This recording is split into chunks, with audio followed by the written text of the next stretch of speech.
ಇವತ್ತು ನಾನು ಪನ್ನೀರ್ ರೆಸಿಪಿ ತೋರಿಸ್ತಾ ಇದ್ದೀನಿ. ಮೊದಲಿಗೆ 1 ಟೇಬಲ್ ಸ್ಪೂನಷ್ಟು ಆಯಿಲ್ ಹಾಕ್ಕೊಳ್ತಾ ಇದ್ದೀನಿ. ತುಪ್ಪ ಸಹ ಹಾಕ್ಕೋಬೋದು. ಅರ್ಧ ಚಿಟಿಕೆ ಉಪ್ಪು, ಅರ್ಧ ಚಿಟಿಕೆ ಅರಿಶಿನ, ಅರ್ಧ ಚಿಟಿಕೆ ಚಿಲ್ಲಿ ಪೌಡ್ರ್ ಹಾಕ್ಕೊಂಡು ಪನ್ನೀರ್ ಕ್ಯೂಬ್ಸ್ ನಿಮಗೆ ಯಾವ ರೀತಿ ಬೇಕೋ ಆ ಸೈಜ್ಗೆ ಕಟ್ ಮಾಡ್ಕೊಳ್ಳಿ. ಚೆನ್ನಾಗಿ ಸಣ್ಣ ಉರಿಯಲ್ಲಿ ಇದನ್ನು ರೋಸ್ಟ್ ಮಾಡ್ಕೊಳ್ಳಿ.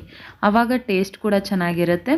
ಸೊ ಈಗ ಇನ್ನೊಂದು ರೋಸ್ಟ್ ಆದಮೇಲೆ ಇನ್ನೊಂದು ಬಾಣಲೆ ತೊಗೊಂಡು ಒಂದು ಚಕ್ಕೆ, ಒಂದು ಪಲಾವ್ ಎಲೆ, ಒಂದು ಈರುಳ್ಳಿನ ಸಣ್ಣ ಕಟ್ ಮಾಡಿ ಹಾಕ್ಕೊಳ್ತಾ ಇದ್ದೀನಿ. ಶುಂಠಿ ಬೆಳ್ಳುಳ್ಳಿ ಪೇಸ್ಟ್ 1 ಟೇಬಲ್ ಸ್ಪೂನ್, ಕರಿಬೇವು, ಒಂದು 5-6 ಹಸಿಮೆಣಸಿನ್ಕಾಯಿ, ಖಾರ ಜಾಸ್ತಿ ಅನ್ನೋರು ಇನ್ನೂ ಜಾಸ್ತಿ ಕೂಡ ಹಾಕ್ಕೊಳ್ಬೋದು. ಚೆನ್ನಾಗಿ ಮಿಕ್ಸ್ ಮಾಡಿ ಈ ಪೇಸ್ಟ್ ಏನಂದರೆ ಒಂದು ಈರುಳ್ಳಿ, ಒಂದು ಟೊಮ್ಯಾಟೊ, ಸ್ವಲ್ಪ ಹಸಿ ತೆಂಗಿನಕಾಯಿ ತುರಿನ ಹಾಕಿ ರುಬ್ಬಿಟ್ಕೊಂಡಿದ್ದೆ.